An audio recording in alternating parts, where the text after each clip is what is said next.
Hello dear children, welcome you all to this session in physics. Today in this module we'll start the new chapter light. Children, the sense of sight is one of the most important senses. Eyes help us to see. Light, when we say simply, it is a form of energy that produces a sensation of vision. Can we see anything in a dark room? No, that means eyes alone are not enough to see an object. There must be a source of light. Look at a flower there. The rays of light fall onto that flower. It reflects light, and the reflected light, when it reaches to a person's eye, then we see that flower. So, we can say that it is only when the light from an object enters into our eyes, then we see that object. That is, that light might have been emitted by the object or it might have been reflected by it. So in this module, let us talk about reflection, laws of reflection, regular, irregular reflection, reflection by a plane mirror, and the properties of image formed by a plane mirror. So let's start.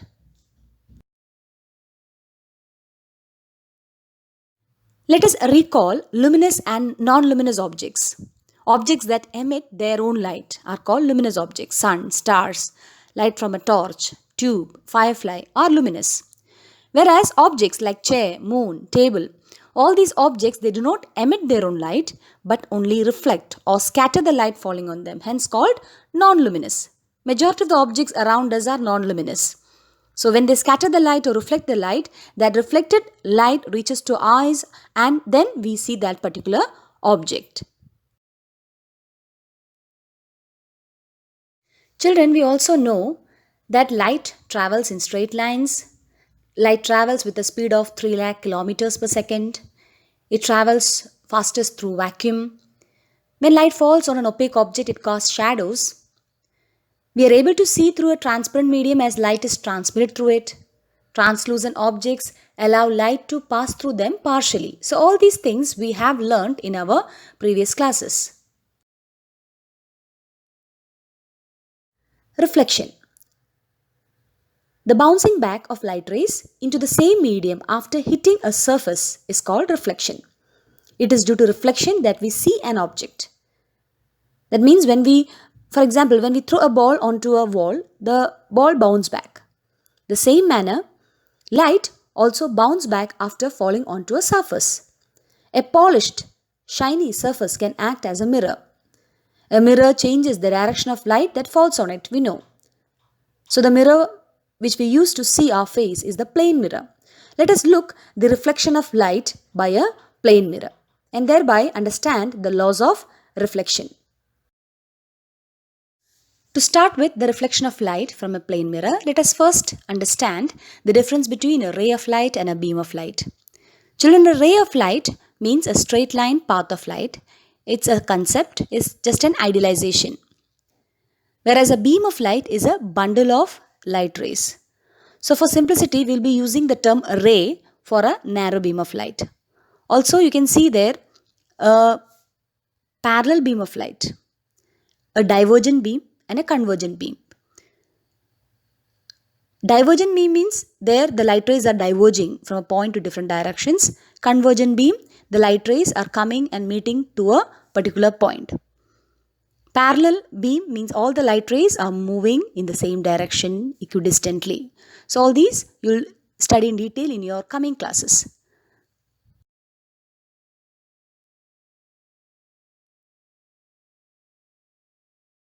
Reflection of light from a plane mirror. Children, you know that a plane mirror reflects light. One side is the reflecting surface where light is incidenting, and the other side, the small lines, it shows the coating. AO is the incident ray, the ray that falls onto the surface at the point O. OB is the reflected ray, that is a ray that comes back after reflection. ON is the normal, that is the imaginary line drawn at the point of incidence O.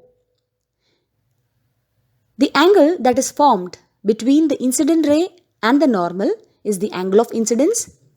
whereas the angle that is formed between the reflected ray and the normal is called the angle of reflection.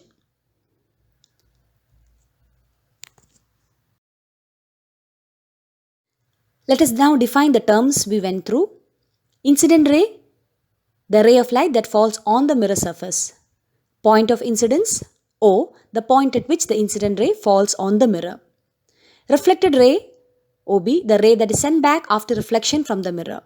Normal, the imaginary line drawn perpendicular at the point of incidence.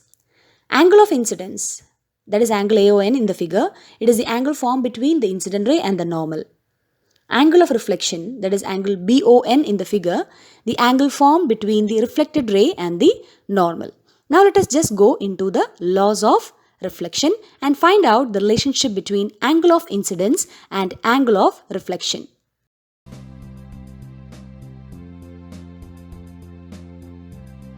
In this lesson, we're going to use a light box to have a look at the law of reflection.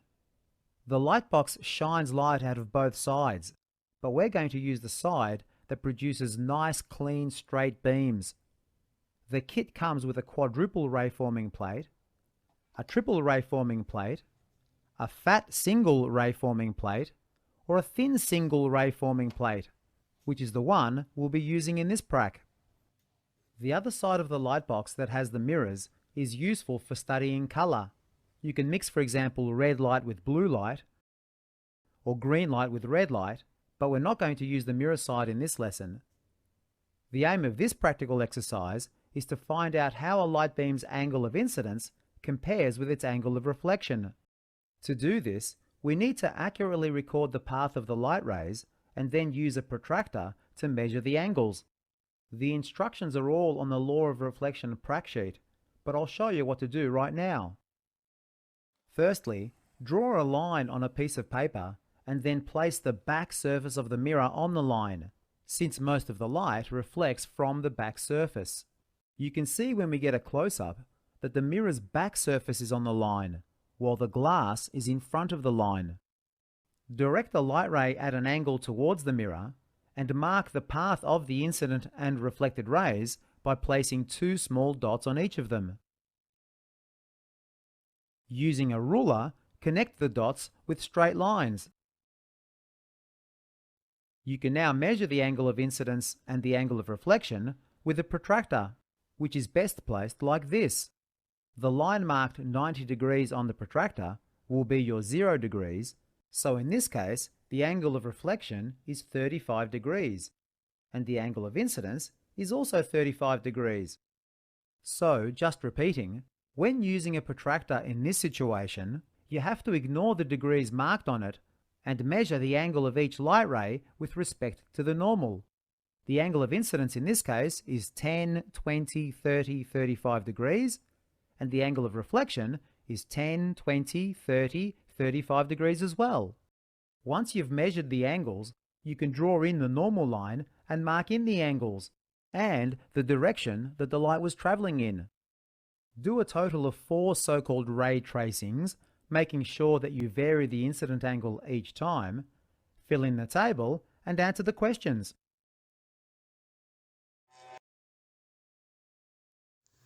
Hope children you understood. So what are the laws of reflection? There are many two laws of reflection. The first law states, the incident ray, the reflected ray and the normal at the point of incidence all lie in the same plane. Second, the angle of incidence is always equal to the angle of reflection. That is, angle I is equal to angle R. Hope it is clear from the experiment. Before understanding the characteristics of image formed by a plane mirror, let us understand what is an object and what is an image. In physics, anything which gives out light rays, either on its own or reflected by it, is called as an object. Maybe it a bulb, a candle, or a tree, a pinhead, a face, etc. Objects can be of two types based on their size. Point objects, which are usually represented by a dot, and extended objects represented by an arrow pointing upwards. Then what is an image? An image is an optical appearance produced when light rays coming from an object are reflected from a mirror or refracted through a lens. There are two types of images, real images and virtual images. Hope children you know the difference between real image and virtual image. In a cinema theater, the image that you see on the screen is a real image.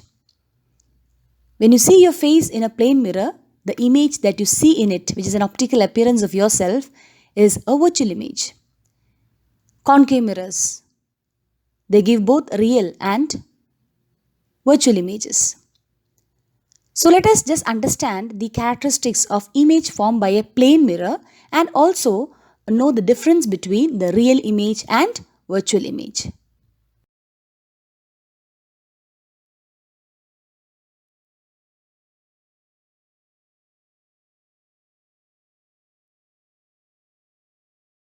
How are you all? So today I'm going to demonstrate and explain you the properties of image formed by the plane mirror. For this experiment, I have taken a plane mirror which is mounted on a wooden board. I have taken a white sheet of paper on which I have kept a candle which is already lit, and this candle is placed at a distance of approximately 9.5 centimeters away from the plane mirror. So what do you see inside? You see the image of this candle, right? And you are seeing the erect image of this candle over there. Now, here I have taken a white page and I have fixed it on a small box. So that becomes my screen. And I'm also going to demonstrate the difference between the virtual image and the real image over here. So guys, now first of all, let me talk about the properties of the image formed by the plane mirror. So first is the image is erect. Second thing, the distance from the object to the mirror is same as the distance from the image from the mirror. So if this is at a distance of 9.5 centimeters, the image is at 9.5 centimeters behind the mirror. So now let me show it to you with more clarity. It is clearly seen that the height of the object and the height of the image are also the same. You can see that the distance of the object from the mirror and the image from the mirror are same. The another most important point is the height of the image and the height of the object. They are exactly the same.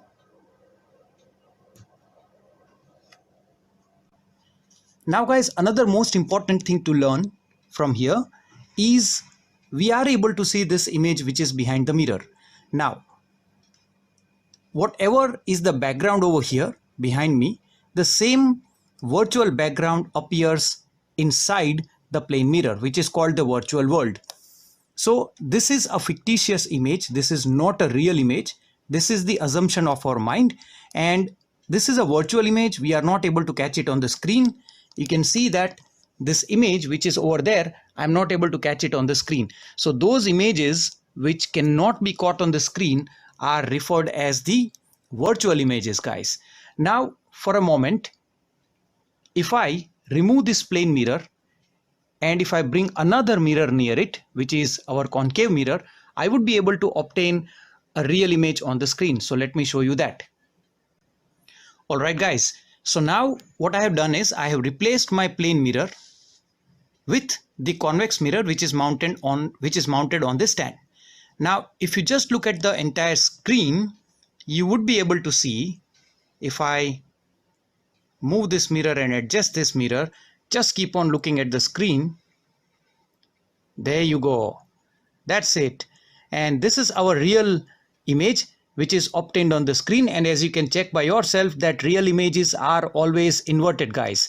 So if you look at the entire setup, here we have the concave mirror. Here is the object.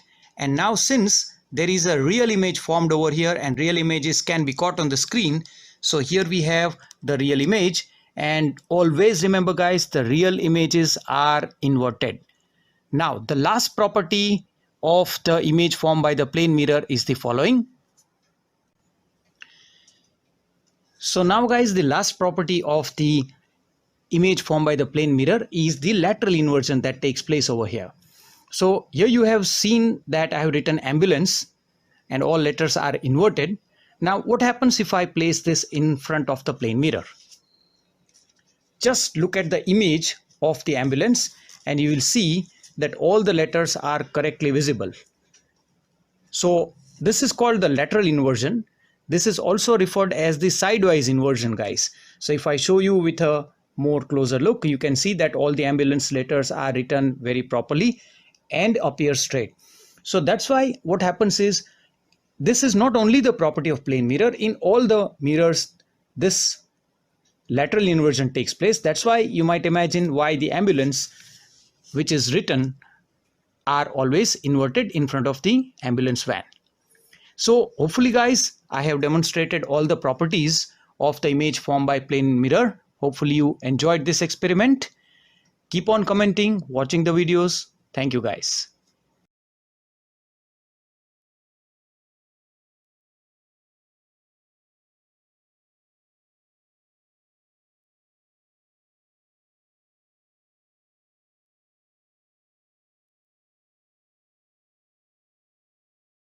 Hope children you understood the properties of image formed by a plane mirror. What are the properties? Let us look one by one. Image formed by a plane mirror is always virtual and erect. That is, it is upright. Size of the image is equal to the size of the object. The image formed in a plane mirror is at the same distance behind the mirror as the object is in front of the mirror. The image is laterally inverted.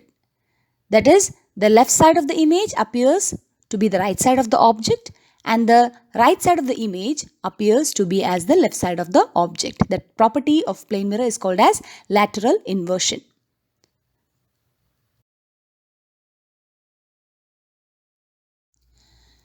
So from the experiment you understood the difference between a real image and a virtual image. Real image can be obtained on a screen, whereas virtual image cannot be obtained on a screen. Real images are always inverted, virtual image is always erect. Real images are formed by converging rays, whereas virtual images are formed by diverging rays. Real images are formed by the actual intersection of light rays, whereas virtual images are formed when the light coming from an object appears to meet at a point when produced backwards. So examples are given here. Now let us understand the image formation in a plane mirror. Formation of image in a plane mirror. Let O be a point object and two light rays OA and OB from the object incident at the reflecting surface of the plane mirror at point A and B. At point A and B we have drawn two normals. We can see that the reflected rays are AX and BY. These rays are not meeting after reflection. So they are extrapolated or they are produced backwards and they appear to meet at a point I. So here we understand that the image that is formed is a virtual image since the actual intersection of light rays has not undergone. And it is an erect image because we know plane mirrors, the images will be virtual and erect. And we look, the distance of the object to the mirror will be equal to the distance of the image from the mirror. So hope children you understood the formation of image in a plane mirror for a point object. Children, we know what is reflection. There are mainly two types of reflection. Let us take a plane mirror and a sheet of paper. If we look into the plane mirror, we can see our face in it or the image is seen in the plane mirror. Whereas when we look into the paper, can we see our image? No. We can say that the reflection that takes place in a plane mirror is a regular reflection and the reflection that takes place in that paper is an irregular reflection or diffuse reflection. So let us understand what is regular reflection. In regular reflection, the parallel light rays that are falling onto a smooth surface, like as a polished surface, like as a plane mirror or still water, the light rays after reflection, they move parallel to one another and hence an image is formed. But in the case of irregular reflection or diffuse reflection, the light rays are falling onto a rough surface or a surface which is having more irregularities. So the light rays after reflection, they are scattered or they are not moving parallel to one another, hence there is no image formation. Irregular reflection doesn't violate the laws of reflection. It is mainly caused due to the irregularities that are present in the surface.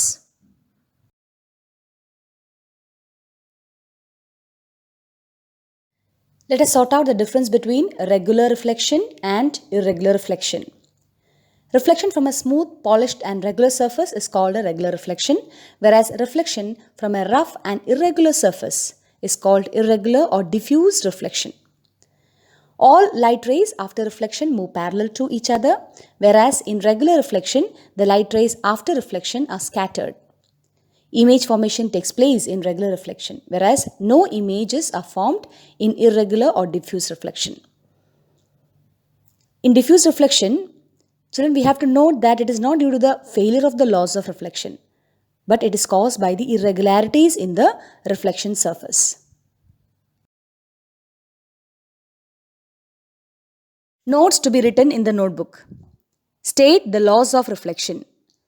When you state the laws, the diagram also has to be drawn along with it, that is figure 1 in this module. Differentiate between regular and irregular reflection. So hope children you will write the answers in the notebooks. Thank you. Stay safe.